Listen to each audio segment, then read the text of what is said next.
Kapulang Pilipinas, magandang gabi. Welcome. Welcome sa ating ika-64th episode. Ngayon ay araw ng Martes.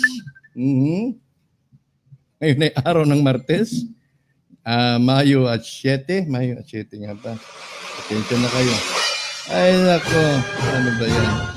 Okay. Magandang gabi at welcome sa ika-episode number 64 ng Wealth of the Nation Series. Wealth of the Nation Series.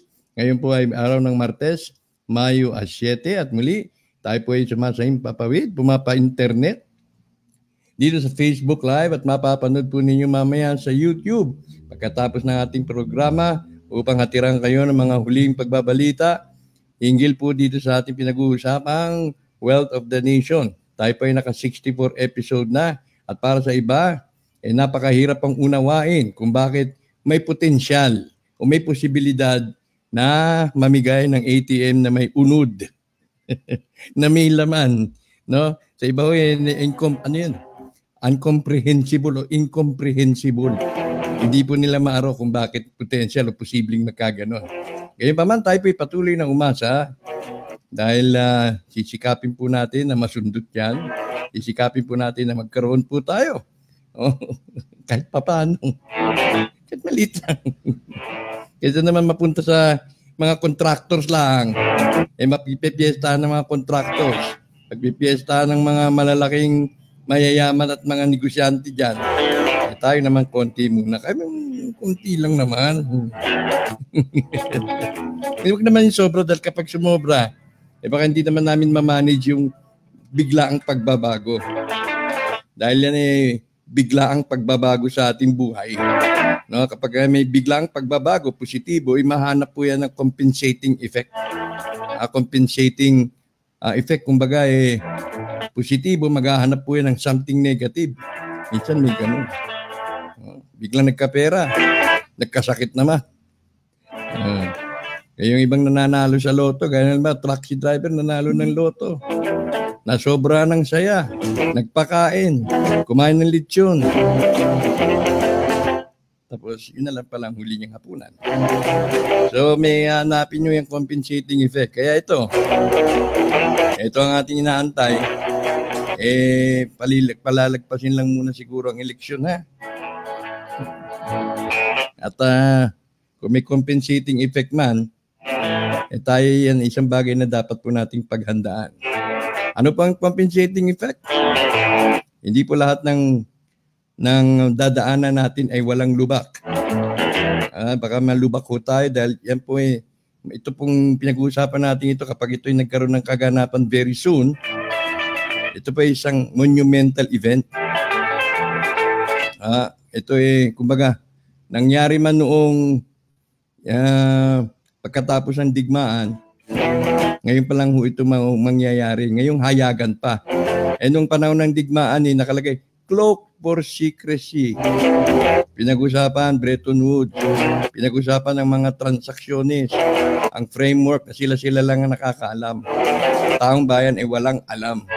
Akala po natin nalubog tayo sa utang. Ngayon pala, yung utang ng Pilipinas ay galing din pala sa Pilipinas ang pananalapi. So, napakahirap po niyan. Kaya tayo wag din po tayong magpakasiguro na ang lahat ay positibo. Naghanda-handa rin po tayo na baka kailanganin natin mag-imbak ng pagkain tulad ni Ed Neri na isang aparador na malaki. Sa kanyang pantry, puno ng dilata. So, kasi hindi natin alam kapag nag-adjust yung ekonomiya, nag-adjust yung politika, yung mga sektor, no, maapektuhan ngayon yung social sector, hindi po natin alam kung ano po magiging impact. Kaya mabuti na yung naghahanda tayo. Kasi malamang may mga bangkong magsara at may mga pabrikang magsara sa kabila ng lahat, no? Okay, so ang aking panawagan sa tuwin-tuwin na itong programa po natin ay self-funded, crowdfunded, meaning ikaw, ako, tayong lahat ang nag-finance nito. Wala pong politiko, wala po tayong political affiliation. Kaya po, maaari po ninyong ipadala ang inyong mga tulong kung kayo po nagigilo sa aking ginagawa, sa ating pilit na matim. Padala lamang po kayo sa video. Nandiyan yung aking account number at maaari rin po ninyong gamitin ang aking pangalan at cellphone number kung kayo po ay magpapadala sa anumang mga remittance services tulad ng Cebuana, Luwilier, WU at Palawan.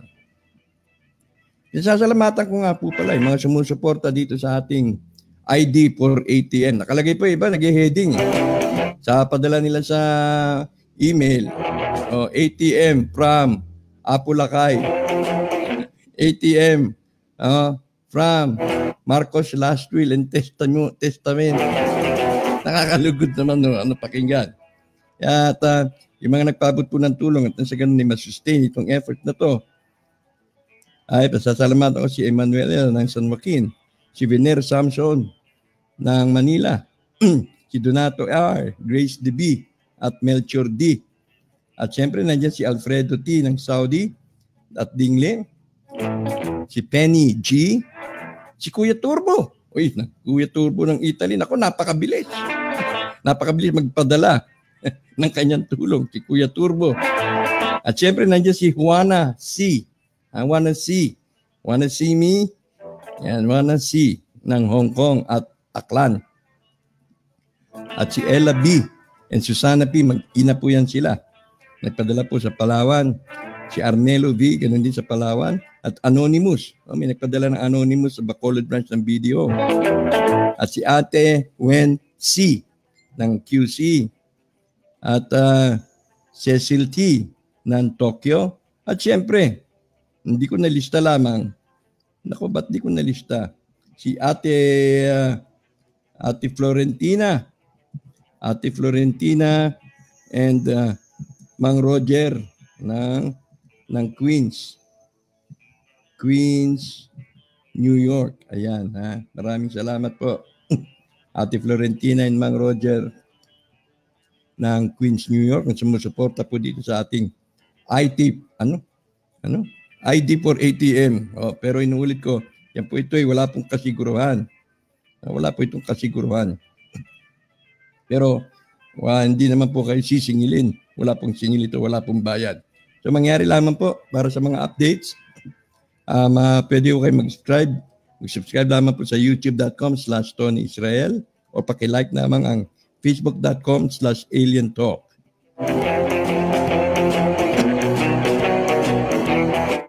Kumaralkal yung aking boses, ha. Kabal ba, kabal? Sabi baka kabal na to. Sabi nga baka daw yung pera ay galing sa kabal. Kung galing sa kabal wag na lang natin tuloy. Tayag ba kayo doon? Galing sa kabal? Di basura na ba natin? O tuloy lang? Sige lang. Hindi naman natin malalaman hanggat di natin masusubukan ha. Pero yun naman ang Ang kabilin-bilinan, unahin ang Pilipino. Dahil kung uunahin ang project, sino ang makikinabang? Pilipino ba? Agad? Hindi. Mga foreigner. Bakit? Nasa kanilang technology. Contractor, sino? Pilipino ba? Hindi. Mga Hapon. Mga Amerikano. Koreano. Inchik.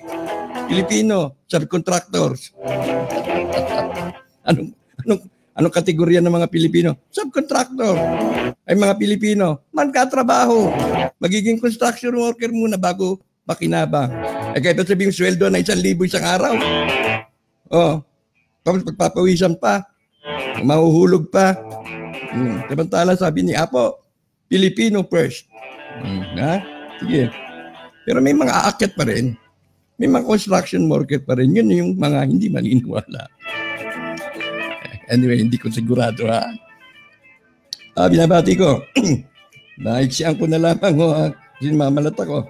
Si Glenn Malaylay, Jennifer Kadungog, si Alfredo T. Maraming salamat Alfredo sa iyong patuloy na pagtulong. Nerissa Richa, Robert Amil, kay Clay Bansag Vargas, kay Mel Catalino, Melchor, maraming salamat. Eddie Presi Velasco, Lovely Corsiga, Juliet Sasa, Emily Velasco, Melinda Lopez Rigorosbe, Romel Takwood, Fel Lee. Fe Lee. Binabati ko si Mrs. Fe Uy ng Canada at si Ate Del ng Canada.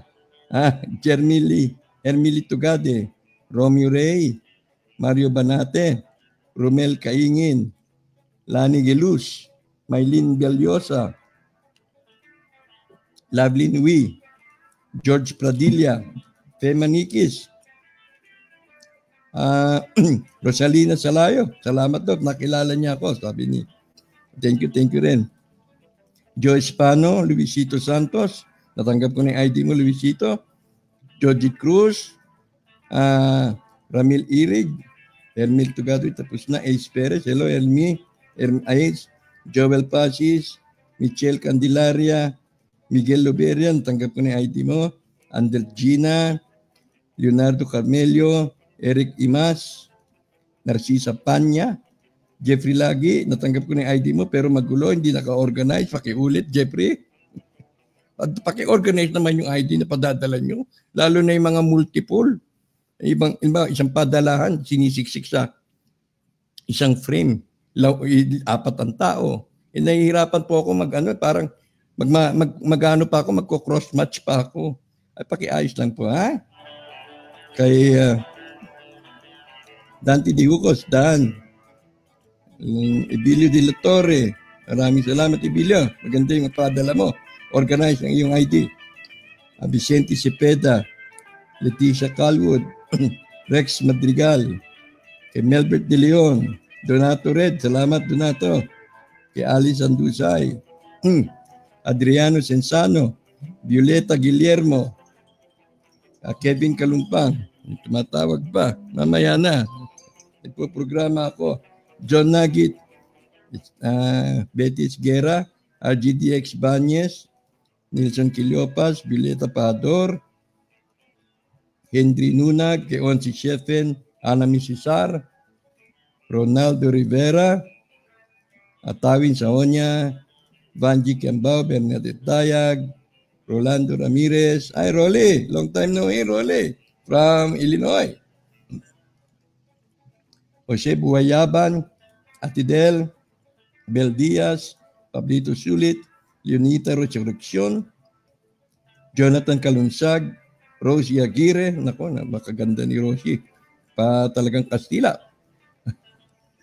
Baby Panya, Maria Rosa Silang ng Italy, Kevin Clark Kalumpang, Bong Berol, Ami Mariano, kay Sister Elvis Siga, Malval, kay Gudoy, Rimundo.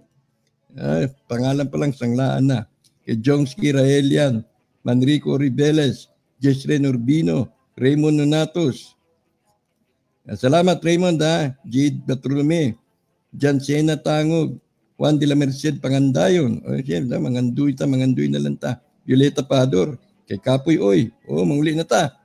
Norms Kamat, Danilo Rabara, Ferdinand Odivelas, Berdi, yung submission mo pakiulit. Kay James Sawyer, James! Kamusta naman? Inano kaya ta ng mga kabal Inuusik ka ng mga kabal. Ingat dyan ingat dahil magpapa-interview ka pa sa akin Good evening. Jason Castillo, Esto Estrada, kay Architect Elmer Valle, kay Castillo Tolentino, Adrian Diaz, maganda yung padala mo Adrian na ID, organize. Akari Atsi, Mylene Balyosa, Georgette Cruz, Amelia Balmadrid, okay, natanggap ko na yung ID mo Amelia, pero wala naman yata problema. Ryan Alvero, David Asuncion, John Rico Magmanwa, Marily Junal. John Rico, nakita mo ba yung posting ko na yung congressman, governor dito na si Biron. Biron. Namigay ng bihon sa kayayunan para marahuyo ang mga puso ng kanyang mga botante. Si Biron Bihon. Ayun. Norberto Bustillo, kay Cornelio Tusoy, Jennifer Kadungog, Elvira Garcia, Mark Alingong, Cheryl Malye, Kunana Nyat. Cheryl, tapos na yung ID mo na process ko na. Lizel Berami Contones, kay pati yata kay Bernami Contones, kay Reneo Magbanwa, kay Aseriat, Ezekia, okay, Lexlin Esmeralda, Land Castillo, Lirio Garcia, Ella Putyong, Christopher Solis, at hindi ko na po matutuloy, pasensya na po, garal ka ng aking tinig. Ano po? Maya na lang tutuloy ko na yan. So, sa mga hindi pa natin mamimension. At sa gabing ito, ang ating pong magiging paksa, yung tungkol po kay Dato Tagliong. Kasi tayo nakapokus tayo dito sa Luzon. Pero sa kabilang banda, dito sa South, dito sa Mindanao, may karugtong po yan May kaugnayan po dyan sa tinatawag nating Dato Tagliong na kung sino siya ay may hawak ng mga tagong yaman dyan sa Kamindanawan. Siya mismo ang nakakalam kung nasaan yung mga bunkers na kung ang layo by the kilometro at dikit-dikit eka yung mga bunker na yan. Pero si Dato Tagliong ay isa pong hindi pa ordinaryong tao. Hindi naman makapagsasabi kung siya ay engkanto, kung siya ay meron dugong divine, kasi siya ay tinitingala. Simple lang siya manamit. Sinasabi nga siya raw ay reincarnation ni Lapu-Lapu at meron nga siyang espada na gano'n, At siya nakakaalam ng mga kayamanan dyan. At nagsasabi na si Dato Tagliong at si Tatay Marcos, si Apo Perde, ay magkapatid. By virtue of spiritual affiliation siguro. By virtue na ang bawat isa sa kanila ay may taglay na kakayahan, na supernatural power. Kaya po, hindi maayos ang association or affiliation ni Apo Perde sa mga Ikleo. Kasi ang Ikleo isa rin sa mga tinigtingalang mga divine masters. Ayan, sa Kamindanawan. At ang Apo Perde ay nagkaroon din ng kaugnayan sa mga masasabi bang notorious? Notorious individuals or personalities na may kakayahan din o mga agimatero tulad ni Nardong Putik, ni Ben Tambling. Yung Ben Tambling may kaugnayan yung kay Anthony Santiago Martin dahil si Ben Tambling ay taga Malabon at doon natunton si kumbaga magkakapit bahay o within the same community lang si Anthony Santiago Martin at si Ben Tambling. Pero itong mga personalities na to ay may mga taglay hong kakayahan. At si Wonder Boy, dinig ko nga, ay isa rin pong mistiko, spiritual na tao na nakakakita kung anong mga kaganapan. Si Wonder Boy, ay siya daw yung nagbigay ng babala kay Presidente Marcos na huwag pasakihin ng unang pamilya. Yung unang pamilya na sina Amy, Irene at si Bongbong ng eroplano pauwi ng Maynila galing Baguio. So last minute, hindi pinalipad yung eroplanong yun. At hindi pinalipad hanggat hindi nakakababa yung 3 bata. At nang lumipad yata na disgrasya. So malaki ang utang na loob ang pagtanaw dito kay Wonder Boy na ito. At binigyan nga ito ng sasakyan, alagang-alaga ni Apo. No? Kaya siguro, isa siya sa mga alias na ginamit dun sa Last Testament as a white spiritual boy or spiritual wonder boy. Yan ang kasaysayan. So, aalamin natin ngayon kung sino si Tatay Tagliong. Si Tatay Tagliong ba, kapag ayaw ni Tatay Tagliong mangyari ang pagbubukas ng to, yung divine wealth, dito pag-uusapan natin yung divine wealth kasi ang nakikita ko, kay Presidente Marcos, sa kanya yung accounted wealth. No? Siya yung mga nagpatala na ito yung mga kayamanan na ipauutang namin sa mga bansa. Pero dito kay Tatay Tagliong, kay Dato Tagliong, siya naman yung holder ng mga unaccounted wealth. Yung mga divine wealth, kumbaga, na ready pa rin ibigay kung gugustuhin. Kumbaga, kulang pa ba yan? Kulang pa ba yung accounted wealth na yan? Pwede tayong bigyan ng limpak-limpak na salapi, limpak-limpak na ginto, limpak-limpak na mga gems and precious stones. Dahil kay Dato Tagliong, yun nga lang, kapag hindi binigay, makakasagupa mo yung malalaking serpent, cyclops, at kung ano-ano pang mga creatures na nagbabantay dun sa yungib kung saan nandun ang kayamanan. Okay, so may tatawagan tayo. Dito si Tatay Tagliong naglagi ito sa Agusan. No, yan yung kanyang teritoryo, kumbaga. At may tatawagan tayo na bibigyan niya yung kanyang narrative kung paano niya naaalala si Tatay Tagliong. Hello, magandang gabi. Magandang gabi. Okay. Sir Anton. Yan. Ang ating pananguhin, tatawagin ko na lang sa pangalang Kuya Eddie.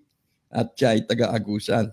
At isa siya mismo na nakausap at nakaharap si Tatay Tagliong. Meron din po akong isang kaibigan na hinanap talaga nila si Tatay Tagliong. At ito yata may kasamang CIA. Kasi mga CIA naniniwala kay Tatay Tagliong dahil hinahanap nila yung nag-i-illumine. Yung nakikita nila sa satellite. Tukoy na tukoy. Pero pag pumunta sila sa lugar, bato. No. Hinahanap din si Tatay Tagliong. One time yata nakita nila dun sa kabundukan ng Davao. May dala-dala pa silang pagkain. Jollibee. Binigyan nila si Tatay Tagliong. Pero sabi ni Tatay Tagliong, sige, salamat. Pero unti-unti umatras. Maya-maya nakarinig sila ng flapping ng wings. Boom. Kasi sabi, saan pumunta si Tatay Tagliong? Pupunta pa ng General Santos. Nawala. Siguro lumipad. Tsaka nung nanay ko, pag nasusurpresa siya sa akin, bigla lang ako nag-a-appear o bigla lang ako nasa likod niya ako na unaware siya. Yan sabi niya sa akin, para kang si Tagulilong. Yan, isa sa mga terms na associate kay Tagliong, meaning biglang nawawala, biglang nagpapakita. Sa Katagalugan, si Dato Tagliong, siya rin yung binangsagang Samuel Bilibid.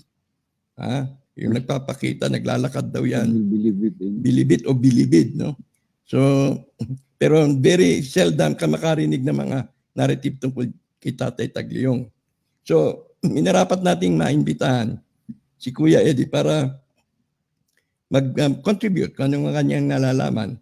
At si Tatay Tagliong nga ba ay may hawak ring susi at makapangyayari nga ba kahit sa tingin natin nandiyan na, kahit sa tingin natin isang push na lang ng button magkakasaparan na. Kung papayagan ba ni Tatay Tagliong o hindi, yan ba'y magaganap? Alamin natin. Magandang gabi sa iyo, Kuya Eddie. Magandang gabi, Sir Anton, at sa lahat ng nanonood sa programa nyo at kay Bathala. Ay nabanggit mo si Bathala. Oo, dahil si Lolo Tagliong Canton, pag nagdasal yun, Bathala ang tatawagin niya.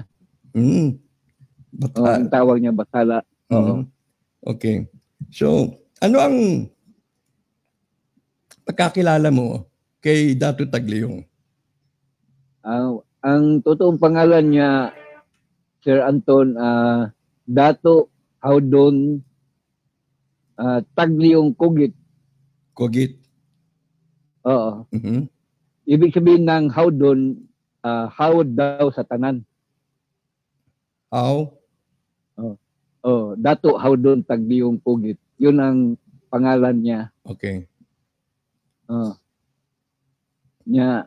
Siya po ay talagang may superpower. Oo niya. Pagkatapos siya po ay may 3 asawa. Yung 2 po namatay na po sa katandaan. Pagkatapos dahil si Dato Tagliong po hindi kasi nag-asawa niyang dalaga. Yuda kasi ang inasawa niya. Tapos yung pangatlong asawa niya, byuda rin, may dalang anak na 5. Tapos siya, nagkaanak sila ng 11, kambal pala yung huli. Okay. Yung bunso.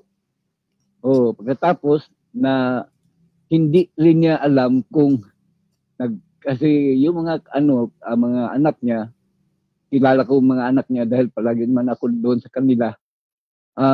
Hindi nila alam kung anong taon daw siya isinilang. Ang alam ng tatay nila na 96 daw ang iyang edad palagi. Pero sabi ng anak niya, ilang bisis na daw na 96 ang edad ng tatay nila. Sabi ng yung close ko talaga na anak niya, parang siya ang may SPA doon sa lupa nila. Hindi nila daw masasabi kung ano daw talaga ang pagkatao ng tatay nila. Na parang walang kamatayan daw.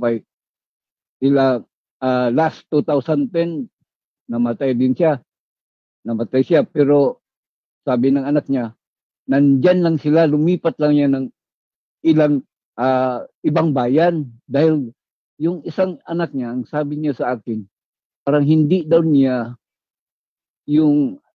ba daw siya aalis daw sa lugar nila, sa Agusan Sur, dahil sa malaking kayamanan daw dyan na daw sa isang tunnel. Na sabi nung hapon na na-meet namin noon, yung bininto ko kanina, na yung hapon na yun, daw yun noon, na private na sundalo. Mga 70 years old na yun, Kanton yung hapon na yun. Tapos siya nagkwento sa amin na ano daw, may 16 daw ka bards ang nandoon sa isang tunnel doon sa Agusan Sur. 16 na? 16 bards of gold. Oh, okay. Oh, ibang-ibang klase daw yun. May gold, may Buddha. Iba-ibang klase daw na gold nandoon.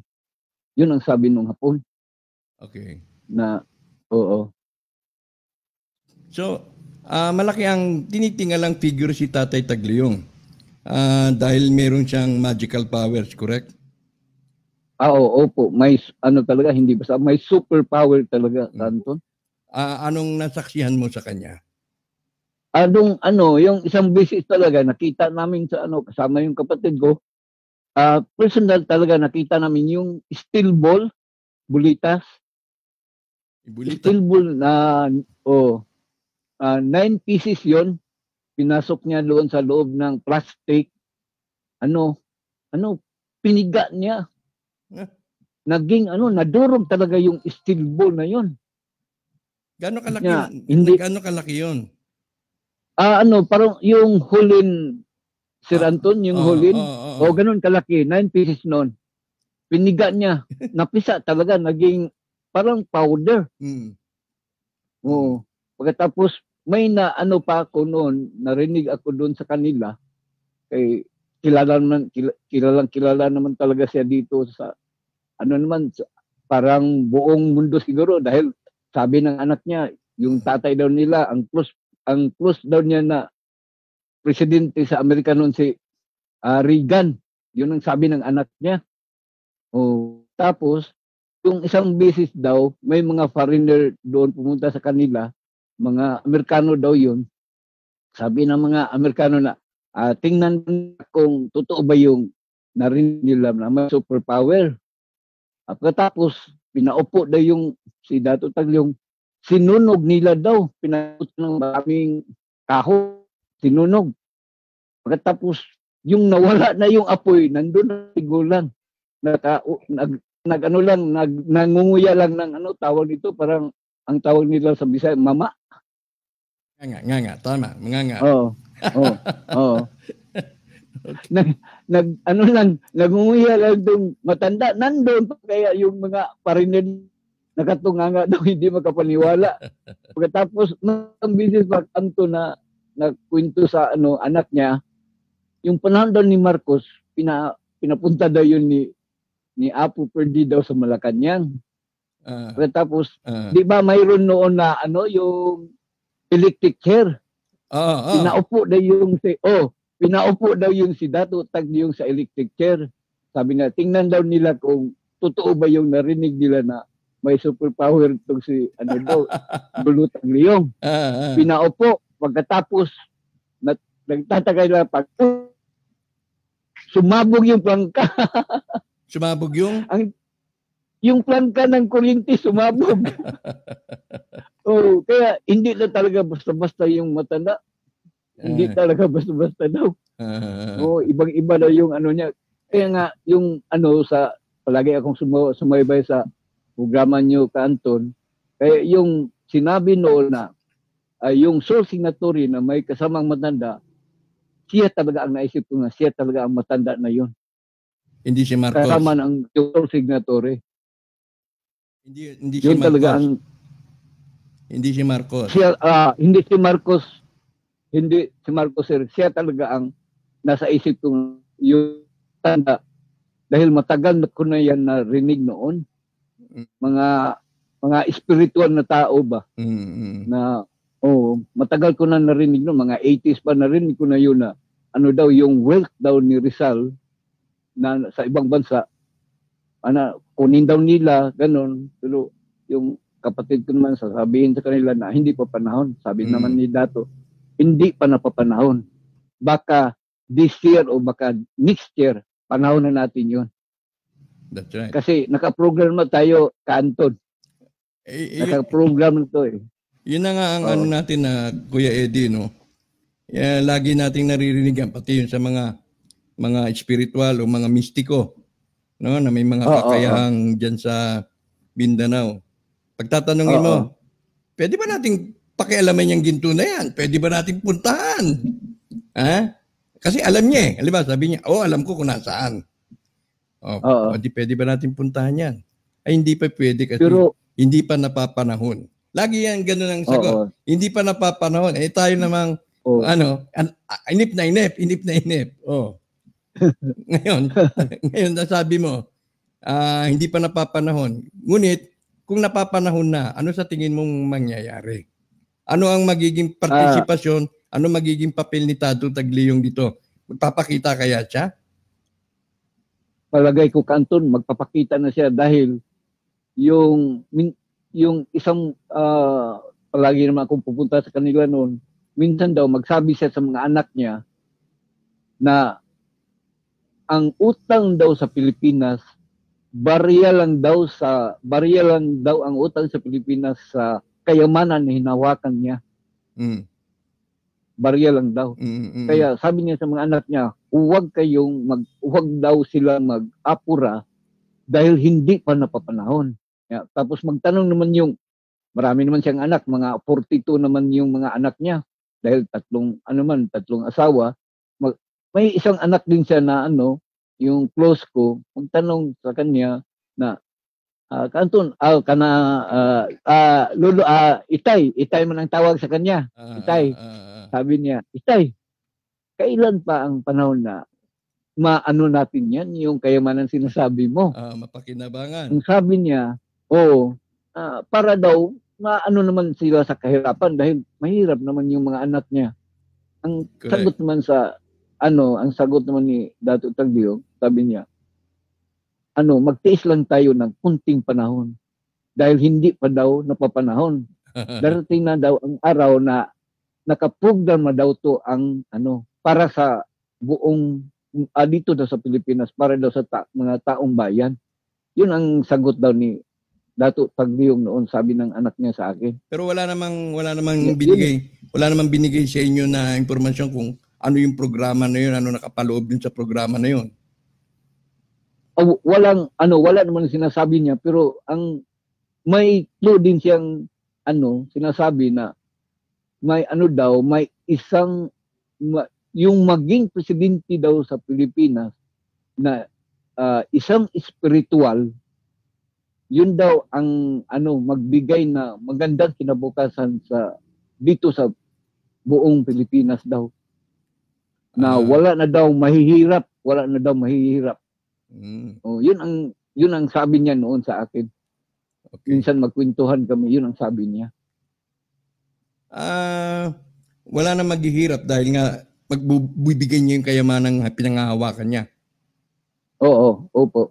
So pagkakakilala mo kay Dato Tagliong, hindi ba siya engkanto? O higit pa siya engkanto yung level? Kasi siyempre, may grado-grado yan, di ba, Kuya Eddie? Oo. Yung mga elementals, alam ba, Capre, grade 5 lang yan, o grade 2 lang yan. Pero mga diwending mabubait. Tapos merong mga engkanto, siguro grade 5. Si Dato Tagliong, sa tingin mo, mas mahigit pa yung level niya sa mga engkanto. Kasi palagay ko siguro po, mas mataas pa yung power niya sa kanila. Dahil yun nga, marami siyang mukha. Marami naman siyang mukha. Pagkatapos, yung isang beses nga, may narinig din akong kwento nung taga sa kanila, sa Agusansor, na, halimbawa, mag-usap sila, dalawang tao, sabihin ng isa na, Itay, sama tayo, punta tayo doon sa isang lugar. Sabihin naman ni Dato Tagliong sa kanya, kasi punta ka na lang doon, mag-una ka. Tapos pagpunta niya doon, magtataka siya, bakit nandoon na yung matanda? Nauna pa sa kanya. Ano daw sinasakyan? Yun talaga ang mahirap talaga ma-explain kung ano talaga ang tunay na pagkatao niya. Kanton. Yun talaga, mahirap ma-explain. That's right. Narinig ko nga yung ganung istorya na nauna pa siya dun sa sinabihan niya na mauna ka na, di ba? Mayroon. Sige, tuloy niyo po. Tuloy niyo. Mayroon ding isang beses, Sir Anton, na minsan daw natutulog yan sa ilalim ng sa ilog. Oo. Na huwag daw siyang si Dato Tagyon doon matutulog daw sa ilalim ng sa ilog sa tubig. Matutulog daw isang oras daw doon sa ilalim. Kanya ang dami talaga visit na ewan ko lang kung hindi talaga mahirap talaga masabi kung anong klase. Naririnig niyo yung pangalang Balaang Ram? Balaang Ram? Oo. Na kumbaga siya yata yung mas yung pinaka-ama, tumatayong ama o mas nakahihigit doon sa kanila Dato Tagliong, parang mga anak na itong si Dato Tagliong, anak na itong si Apo Marcos, si Ecleo, at mayroon pang isang matanda. No? Kahalintulad din kasi mayroong si James Sawyer, sinasabi niya, kapag lumabas na daw ito ay nagsimulan na, idideklara yung King of Kings, no? At sa corners na yan, may 4 na prinsipe. At meron din daw 4 na prinsesa ayon sa kanya. Kung yung Balaang Ram na yun, yung Ram daw, RAM is Rizal, Alonso Marcos, hindi. Mercado. Rizal Alonso Mercado. O, parang nga namang si Jose Rizal. No?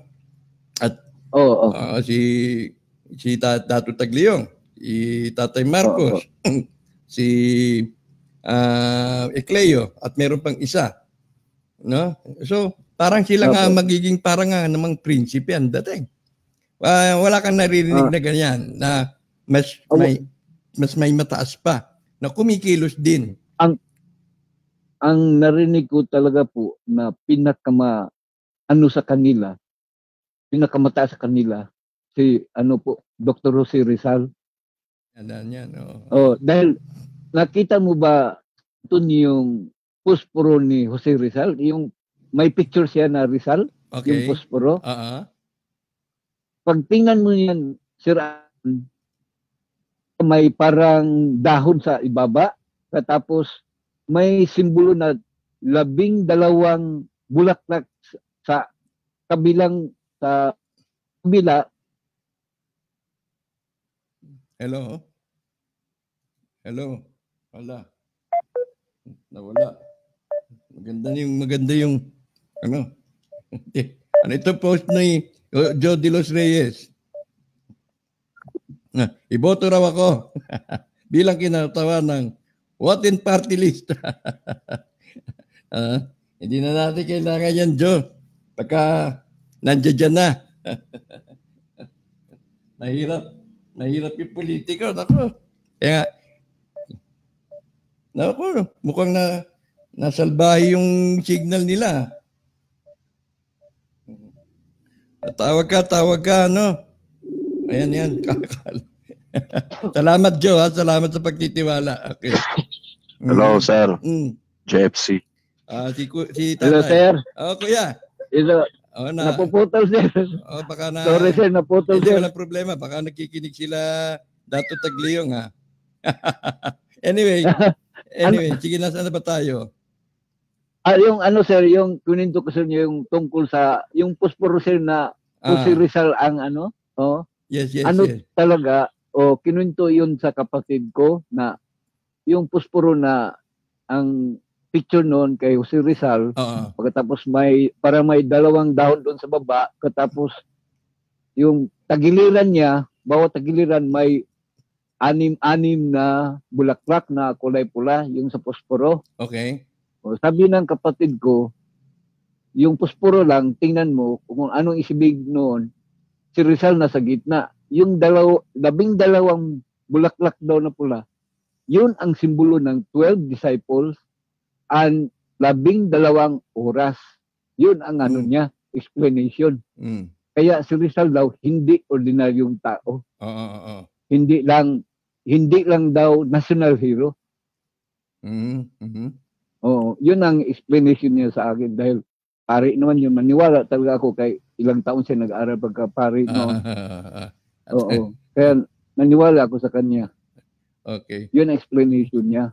Kaya pala, noon hindi ko maintindihan. Minsan, noon napunta ako sa mga, hindi naman, huwag nang pangit naman pakinggang, kundi mga samahan, na binivenerate nila si Jose Rizal.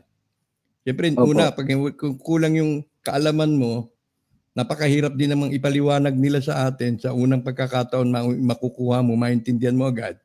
Matatawa ka kung bakit binivenerate nila, ginagawa nilang Diyos. Opo. Pero pag narinig mo na ito, mga ganitong istorya, baka nga na Diyos na nagkatawan tao. Dahil sa supernatural power nila, may kakayahan sila na proteksyonan o ipagtanggol tayo, and nagiging Diyos na nga ang qualities nila. Yun nga po. Opo. Kaya nga, yung din nga, di ba, yung isang, palagi talaga ako sumasubayba sa programa nyo, Sir Anton. Di ba, nabanggit ni, Princess Elizabeth, Madam Princess Elizabeth na, yung sing-sing ba niya na, sing-sing ba yun? O, yung pendant sa kwintas na may, yung may parang naitatak daw na Juberic Al. Natandaan mo yun, Sir Anton? Yung Juberic Al, Sir Anton, yun ang secret name ni Jose Rizal. Yes. Yun ang secret name niya. Si Adrian, di niya nahanap niya yung posporo. Gusto niya makita. Meron niya sa internet. Tingnan mo, Adrian, sa internet yung posporo. Yung posporo. Kaya yun talaga na sabi ng kapatid ko, isipin mo lang yung posporo, kunin mo yung parito. Pag sindi mo, maliwanag. Yun ang simbolo daw yun sa pagkatao ni Rizal na hindi daw ordinaryong tao daw. Yun ang sabi niya. Now, dito sa mga pinag-uusapan natin, sa tingin mo napapanahon na itong may ganitong programa at nauungkat o nailalabas na natin yung tungkol kay Dato Tagliong, although yung ating kaalaman hinggil sa kanya kulang pa, no? Pero sa tingin mo ito kaya simulain na may mga makabuluhang salaysay na dapat pang ilabas nang sa ganun ay makilala natin ng lubos kung sino talaga yung mga nasa eksena lang, nasa likuran natin at kumikilos.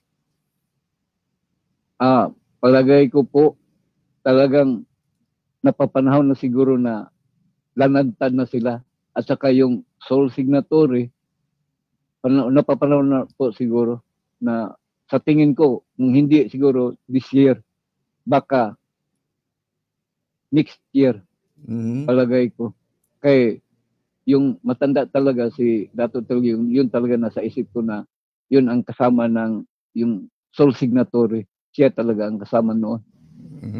At tapos yung soul signatory po, ito idagdag ko muna to. Sige po. Sir. Yung soul signatory, yun talaga ang nasa isip ko. Yun ang pangatlong reincarnation ni Jose Rizal. Wala na si Marcos. Wala na si Marcos sa equation.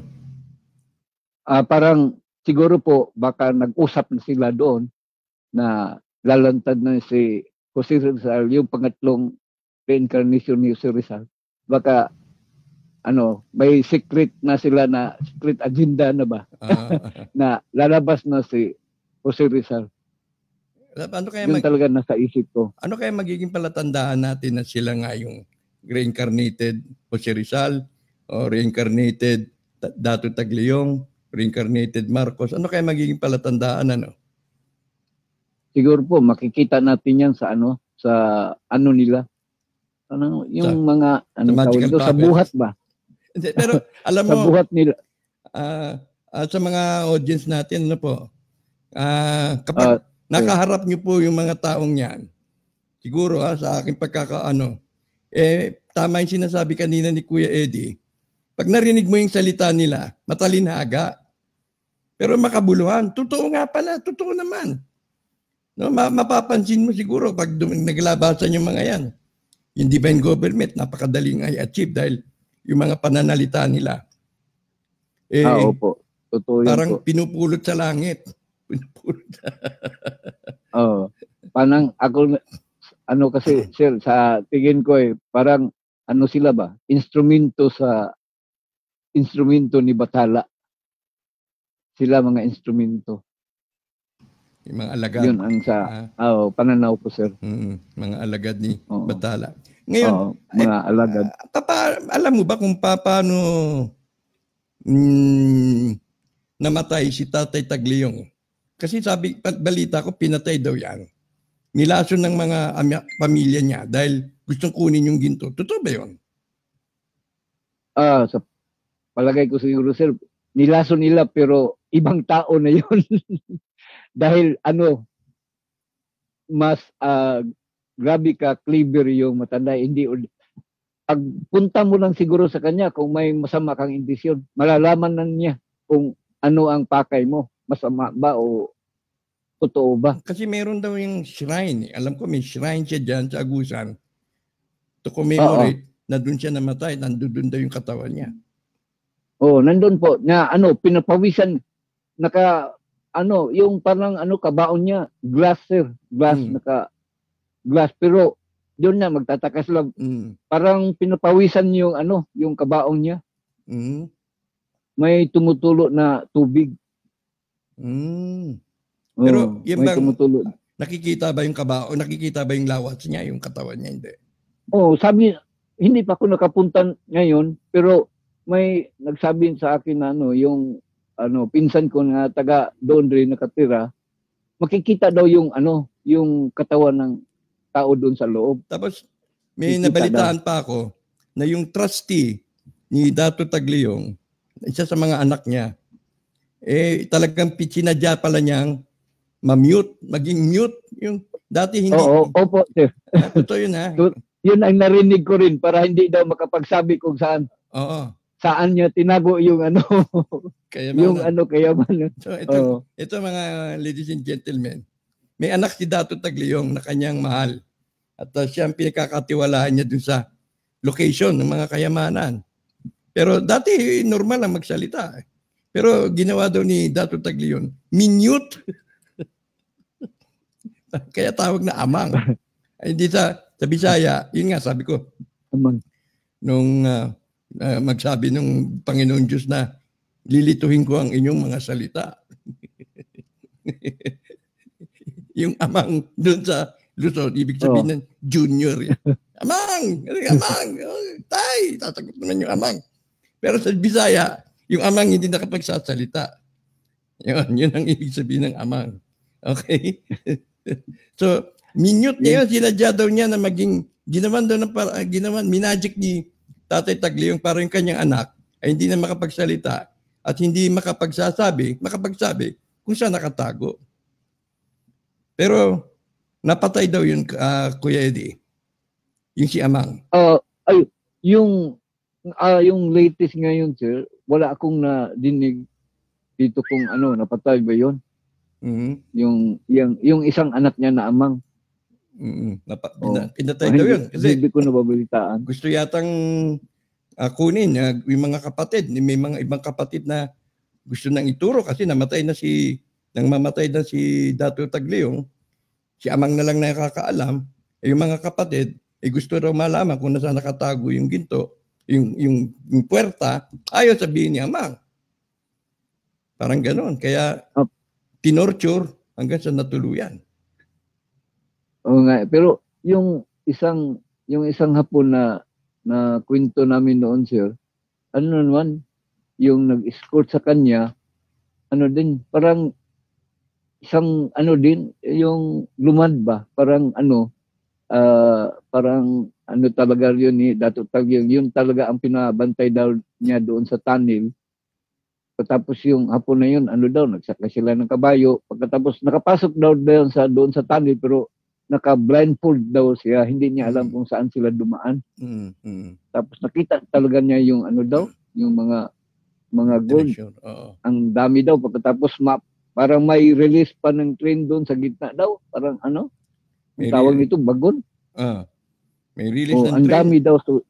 Meron pa yatang parang may barko pa yata, may aeroplano pa, halo-halo na. Tulad nga sinasabi ni Supremo dito, no? pumapasok sa Bukidnon, yung sa gilid ng Bukidnon, yung barko malaki. Mga ganon. Now, yun ang sa panahon natin ngayon, Kuya Eddie, naniniwala ka ba na makakamit natin ito? Naniniwala ka ba na mapagtatagumpayan natin ito habang tayo ay nandito pa? Baka naman siyempre, iwasan natin yung kasabihan, anim pa yung damo kung wala na yung kabayo. Sir, ako, sobra pa sa 100% ako naniniwala. Magkatotoo talaga to, sir, dahil matagal ko na itong alam, mga early 80s, palagi ko na itong naririnig. Ngayon, talaga, natuwa ako na dahil sa programa nyo, lumabas itong maraming mga researcher na ganon, may alam sila ganito, ganon. Napasalamat ako na sa programa nyo, sir, na ito na siguro ang pagkakataon na lalabas na talaga itong mga kayamanan na nakatago doon sa mga bunker. Yeah, salamat. Sana naman. Naniniwala talaga ako, sir. Tatay Tagliong, nasaan ka man? Ano mang katauhan? Pakita ka na. Biro lang, ha? Pero naman, sir, yung nagsabi sa akin, yung itsura niya noon, the same person pa rin siya, hindi nagpalit ng muka. Mm-hmm. The same person. Okay. Sana wag maging controversial yung mga yung mga anak na nagpapakilalang sila daw ang heredero. Sila daw ang yung kugit ba yan? Ha? Opo. Yung babae dyan sa Agusan na nagpapakilang siya daw ang hari na. Pinipilit. Hindi siguro, sir. Nandun pa yung pinaka-supremo. Sino man pinaka-supremo? Yung tatay nila. Standby, si Dato Tagliong. Kay buhay pa naman, buhay pa yun. Sige. Ed, may mga message ka ba bago kita bitawan? Ito lang masasabi ko na maniwala talaga kayo sa programa na to na lalabas talaga ang para sa atin na dapat magdasal tayo na hindi na patagalin pa na sana pinakamatagal sana next year lalabas na to para sa atin lahat. Sige. Okay, thank you, sir. Ang ID, padala ka pala ng ID, Kuya Eddie, para malay natin. Okay. Manggaling naman nagpadala na ako, sir. Manggaling naman kay Apo Marcos. Tapos meron pa kay Dato Tagliong. Nako. Sige na. Okay, maraming salamat, Kuya Eddie. Hanggang sa susunod. Okay, sir. Okay. Maraming salamat, sir. Thank you. JFC. Ng kanyang, nabigyan ng kanyang narrative tungkol kay Dato Tagliong, yung sa divine wealth na yan talaga. Yung mga undocumented, kay Dato Tagliong. Yung mga documented, kay Apo Marcos. Sila naman daw the same breed Kasi ang Apo Marcos ay hindi lumaki sa Ilocos. Hindi pinanganak sa Ilocos. Siya ay nagsimula sa Davao. Yun ang legend. Dinala sa Davao, galing sa China yata. Talagang walang pinagmulan at nagsimula sa Davao at pinaampon kay Doña Josefa. Okay, tingnan natin kung nandito pa ang ating panauhin. Si James. Pinahintay natin ito Magandang gabi si James. Hello. James. Hello. Narinig mo ako? Narinig po kita. Masyadong seryoso yung boses. Hello. Yeah. You're live now. Live na tayo, James. Magandang gabi, Brother Anton. Ano bang balita? Kumusta po kayo? Kumusta po lahat ng mga tagapakinig natin? Inihika.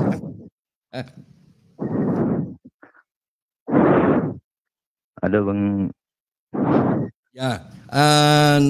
Nakita namin yung posting mo na tinutugis ka, Eka. Pwede pa pag-usapan yun, konti. Medyo tinutugis ako ng mga armadong kalalakihan dito. Ano ba gusto?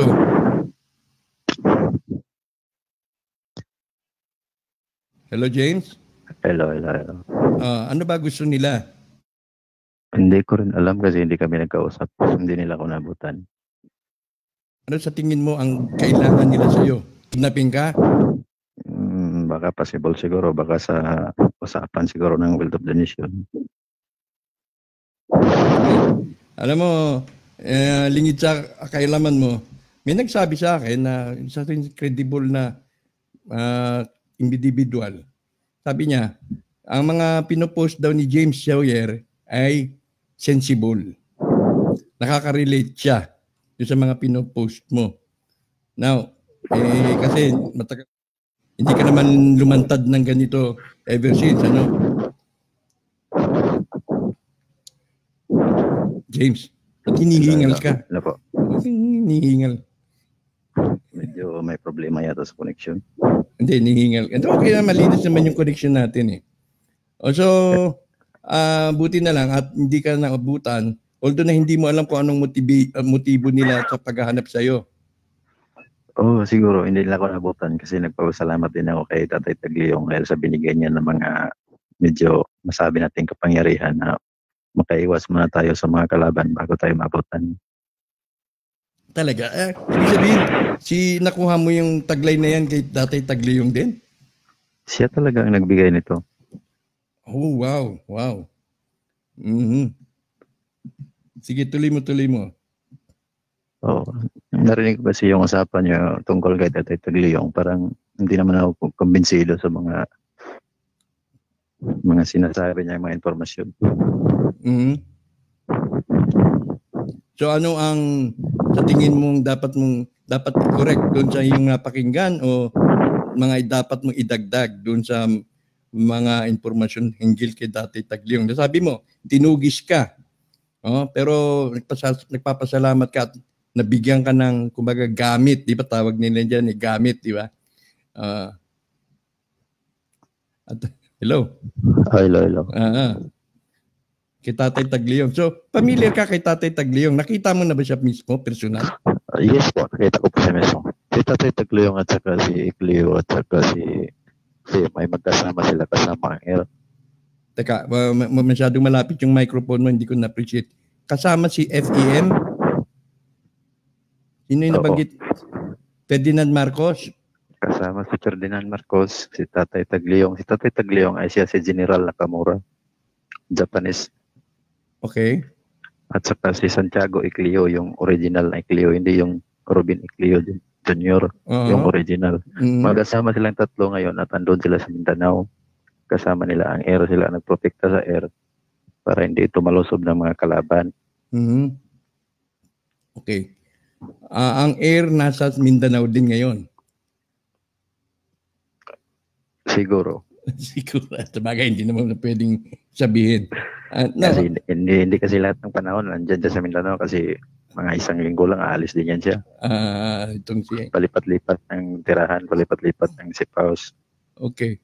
Ano bang inaantay na lang ni Air ngayon? Ni King, kung sino man siya? Medyo may problema kasi sa government kasi natin eh. Hindi kasi pinirmahan ng presidente natin yung letter galing sa China, pinadala galing sa Chinese elders para sana sa proclamation of implementation of redemption dito sa Pilipinas. Okay.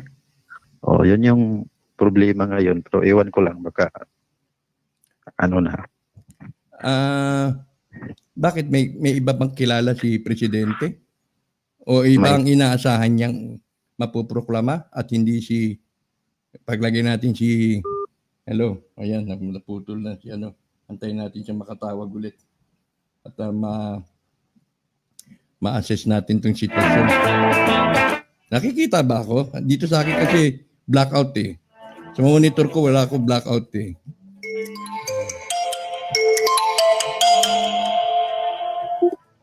Hello, James. Hello, brother. Sige, brother. Interesting yung nabanggit mo.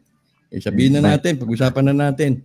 Now, nabanggit natin na meron na tayong Air. Itong si Air, ito yung inaasahan natin ipuproklamang hari, correct? Tama po.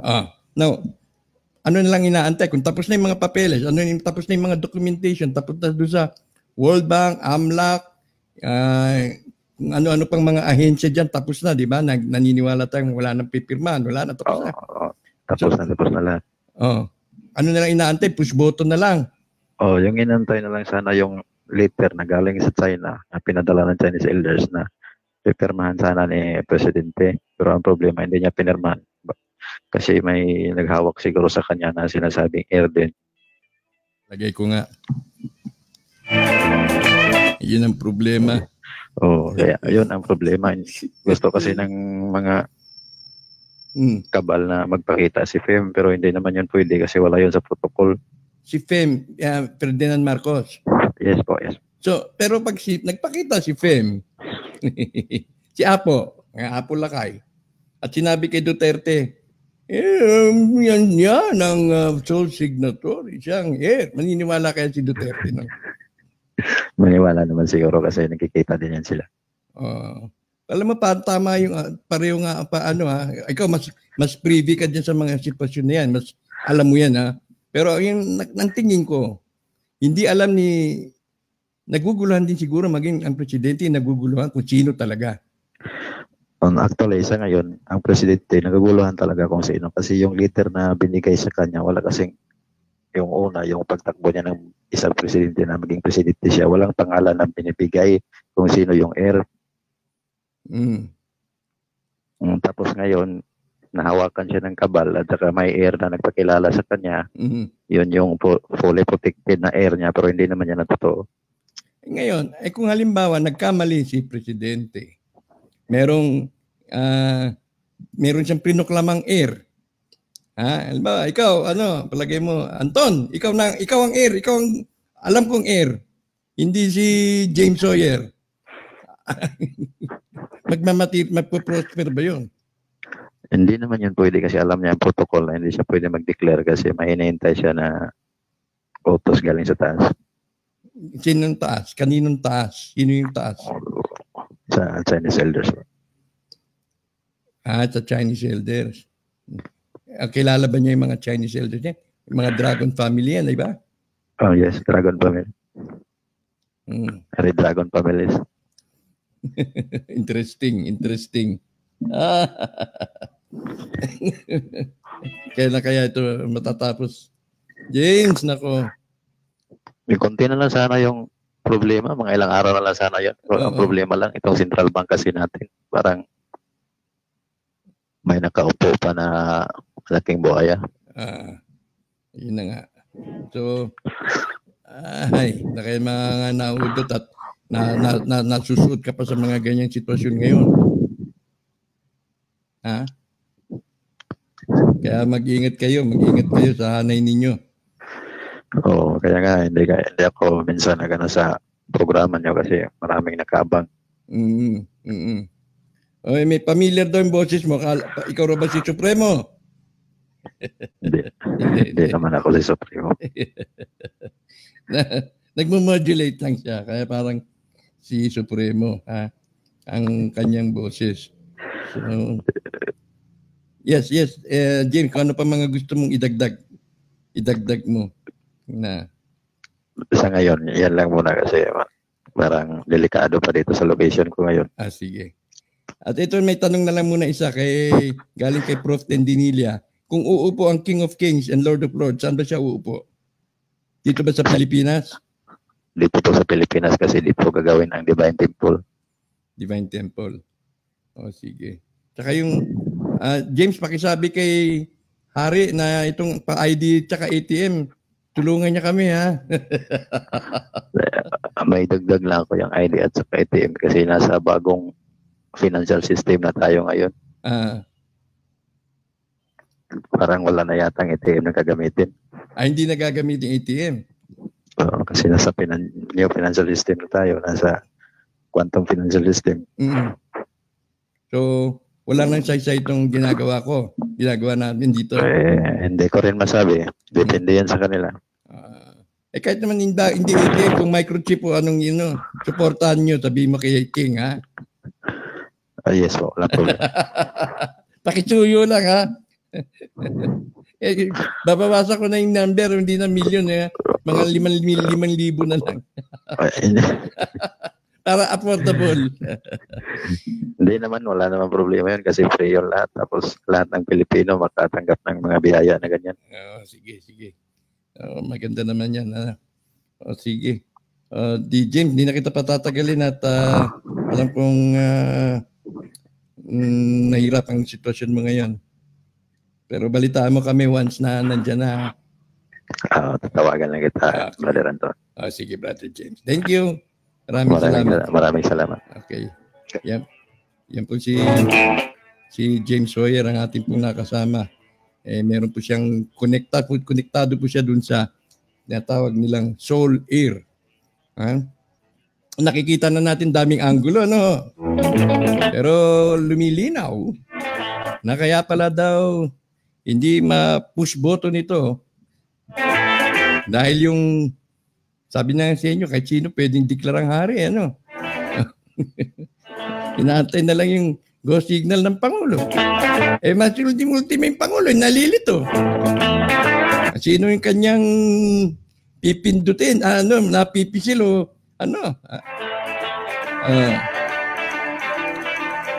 sabi ni gumagawa ka daw ng istorya, sabi ni Jul Marie. Huwag kang magagalit, ha? Intrigahin lang kita. James, gumagawa ka daw ng istorya, James. Sinungaling ka daw, sabi ni Supremo. Yan, galing kay Supremo yan. Okay. Ingat po, Sir James, sabi naman ni Cecil. Mabuhay ang moton. Yes. James Sawyer is not the real name. Code lang yun.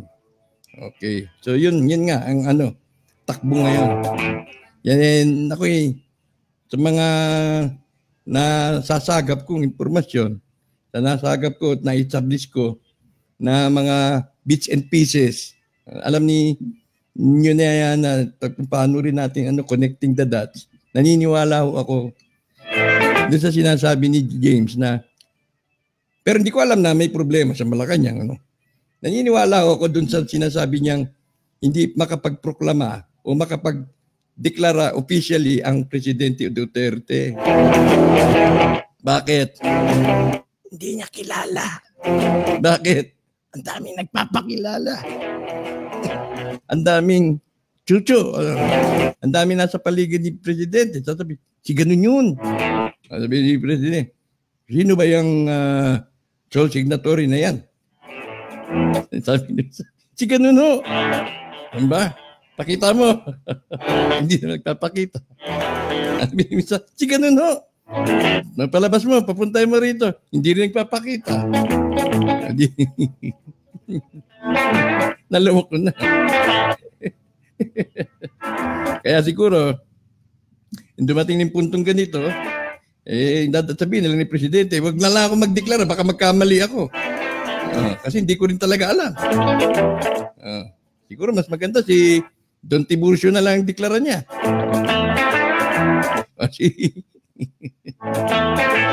Si Anton na lang. Anyway, ayan. So lumalalim, ha. Maganda yung na-intriga tuloy ako doon, ha. Okay, the dragon has no place in Philippines. We don't worship dragons. We proclaim the real one. Anton, sa dami ng followers, kapag ibinoto namin, katawan ng voted party list. Meron ako party list. Pro Yossi. Anyway, pakakabangan natin yan at wag din tayo pakakakumpiyansa dahil masalimuto yung impact nitong mga kaganapang ito sa political life, sa political arena. Maano rin ito, maging sa religious side, maaaring magkaroon din yan ng impact na malaki. Kaya wag ni tayo pakukumpiyansa, although na meron tayong inaabangang biyaya, no? Kung kanino man manggagaling yan, baka may kagibat nga na konting challenge para sa atin. So sa ngayon, ang ayon kay James Sawyer, ang problema ay walang may proklama ang Presidente Duterte. Pero mapipilitan din siya At sana, matapat nga siya sa totoo. Yung totoo. Kaya hindi natin alam kung sino. Maski ako hindi ko alam. Sa totoo lang, hindi ko kilala. Okay, sige. Makikinig muna ako. Alam ni Duterte kung sino ang inaantay niya. Siguro. Tama yun. Pag napakita siguro si Apo Lakay. Si Apo Lakay mismo ang magsabi na siya ang tunay na inaantay. Maniniwalaan siguro ni Duterte. Ay, ganun ba? Game of Thrones, Wotan version. Ganun ba yun, RGDXA? Okay, wala akong idea kasi hindi ako nanonood ng Game of Thrones pero mukhang ganun nga. Kaya kailangan dito, Solomon's Wisdom. Kumbaga, kung meron 2 kandidato yan, alam ni Solomon kung paano i-resolve. Sige, tignan na lang natin, abangan na lang natin susunod na kabanata. Gayun pa man. Magpapakita ka na, Apo. Magpakita ka na, Apo, kay PRRD. Kaya, food security muna usapin, Pag-isipan natin habang hindi pa napoproklama ang hari. Talagang ganyan, ha? Food security, stable at wala tayong hindi tayo dumaan sa magiging mga pighati. Kahit anong problema pa yang dumating hanggat may Wotan program, kayo ang makakaayos. Thank you, Joe, ha? Baka pumutok ang butsi ko yan, Joe. Ask ko lang po, natanggap niyo na po yung ID na pinadala ko po. Anak ko, alien na po yun. Gagawa ko na announcement. Naayos na mo yan. Apo Lakay even has a duplicate. And whoever faced Duterte and Duterte will feel the true PFEM and the true AIM. Very nice, very nice. Lalabo na po ba yung IDs natin? Hindi, hihingi natin yan. Kaya, siguro, bawasan na lang natin para hindi naman bumigat yung ating suliranin. Pero hayaan nyo. Sige, tuloy lang. Wala naman mawawala eh. Kakailanganin din daw yun eh. May mga nakausap ko, kakailanganin din yan eh. Di mabuti na yung handa. So, hindi masasayang yan. Okay? Sige, may update na po ba kay Supremo? Wala pa rin. Busy yata si Supremo. Delta Daniel. Sige. Makita-kita po tayo muli sa darating na Huwebes. Ang aking magiging panawin ay si Queen Salvacion. Si Queen Salvacion ay napakatahimik.